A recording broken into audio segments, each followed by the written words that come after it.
Paris is situated in northern France on the banks of the River Seine. With a population of over 12 million people, the French capital is at the heart of the Île-de-France region. Paris earned her name the City of Light during the Age of Enlightenment, when many visionary ideas were born. It is a light that has remained undimmed and which now attracts 42 million visitors a year, making Paris the most visited city in all the world.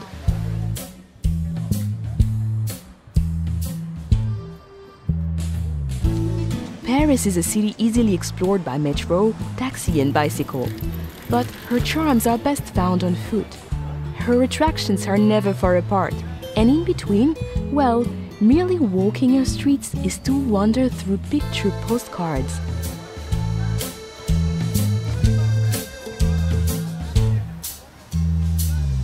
The engine room of Paris is La Défense.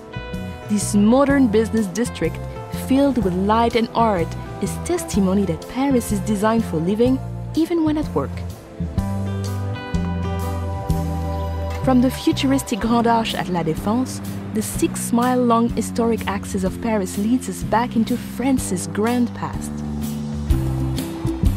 The Arc de Triomphe, built by Napoleon, rises from the center of Place Charles de Gaulle and offers commanding views of the 12 grand avenues which radiate outwards like a star.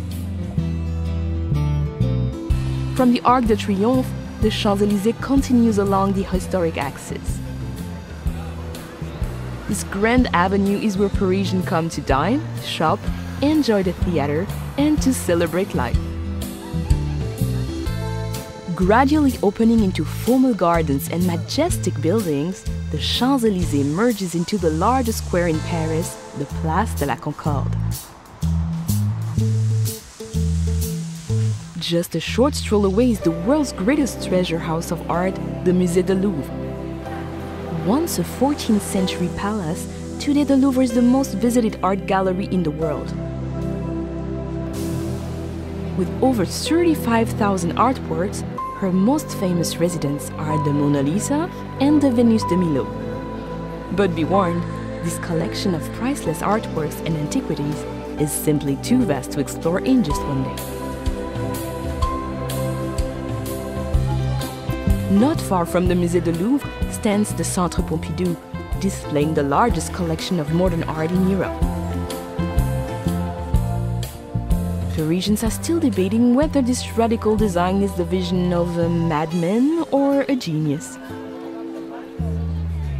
Notre-Dame Cathedral is situated on Île de la Cité, a natural island in the River Seine.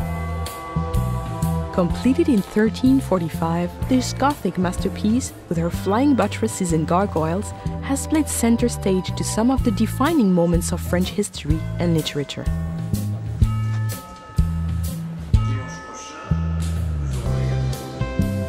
Parisians see it as their duty to enjoy life to its fullest.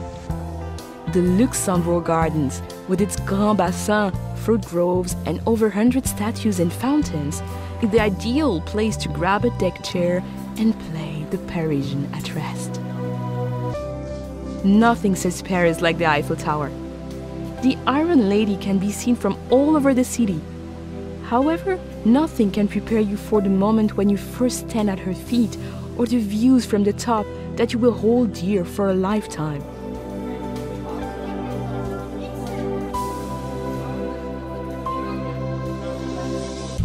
Looking north, the city rises into the hillside neighborhood of Montmartre.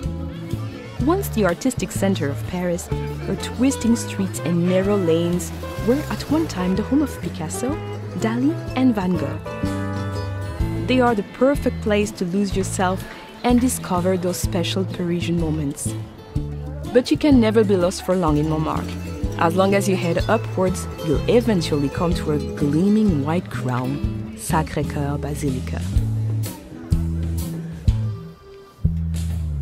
Leave the bustling city behind and step through the gates of the Cimetière du Père-Lachaise. Here, amid the quiet world of birdsong and introspection, you can pay your respects to Jim Morrison, Oscar Wilde, and some of the world's greatest minds from whom Paris is now forever home.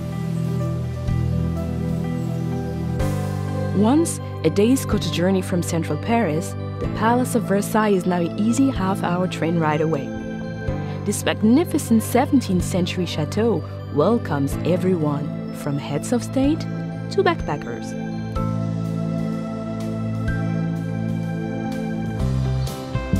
The River Seine runs right through the heart of Paris, creating a natural divide between her famous left and right banks. Of her 37 bridges, the Pont Alexandre III is considered the most ornate, while the graceful Pont des Arts offers some incredible vistas of the city. Artists and photographers gather here to capture the light, while lovers attach padlocks to the railings, as if to say, "This is Paris. Now we are Paris too."